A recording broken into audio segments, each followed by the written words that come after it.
अक्सर हम शारीरिक सुख के लोभ में फंस जाते हैं और अपना नुकसान कर बैठते हैं। नमस्कार दोस्तों, स्वागत है हमारे चैनल पर। एक बार की बात है, नदी में हाथी की लाश बही जा रही थी।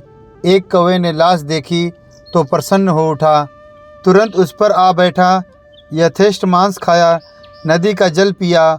उस लाश पर इधर उधर फुदकते हुए कौवे ने परम तृप्ति की डकार ली। यह सोचने लगा, आह, यह तो अत्यंत सुंदर यान है, यहाँ भोजन और जल की भी कमी नहीं, फिर इसे छोड़कर अन्यत्र क्यों भटकता फिरूं। कौवा नदी के साथ बहने वाली उस लाश के ऊपर कई दिनों तक रमता रहा। भूख लगने पर वह लाश को नोचकर खा लेता, प्यास लगने पर नदी का पानी पी लेता।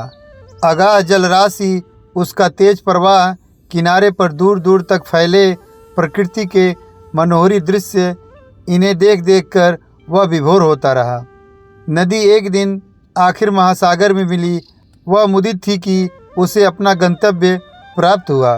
सागर से मिलना ही उसका चरम लक्ष्य था, किंतु उस दिन लक्ष्यहीन कौवे की तो बड़ी दुर्गति हो गई। 4 दिन की मौज मस्ती ने उसे ऐसी जगह ला पटका था जहाँ उसके लिए न भोजन था, न पेयजल और न ही कोई आश्रय।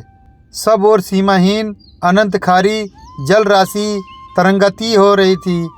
कौवा थका हारा और भूखा प्यासा कुछ दिन तक तो चारों दिशाओं में पंख फटकारता रहा, अपनी छिछली और टेढ़ी मेढ़ी उड़ानों से झूठा रोब फैलाता रहा, किंतु महासागर का ओर छोर उसे कहीं दिखाई नहीं आया।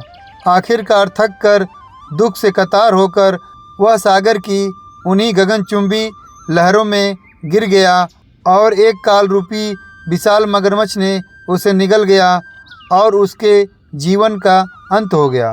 दोस्तों, इसी प्रकार शारीरिक सुख में लिप्त मनुष्य की गति भी उसी कौवे की तरह होती है, जो आहार और आश्रय को ही परम गति मानते हैं और अंत में अनंत सागर रूपी सागर में समा जाते हैं। इसलिए जो यह मानव तन मिला है, इसका और समय का सदुपयोग करें।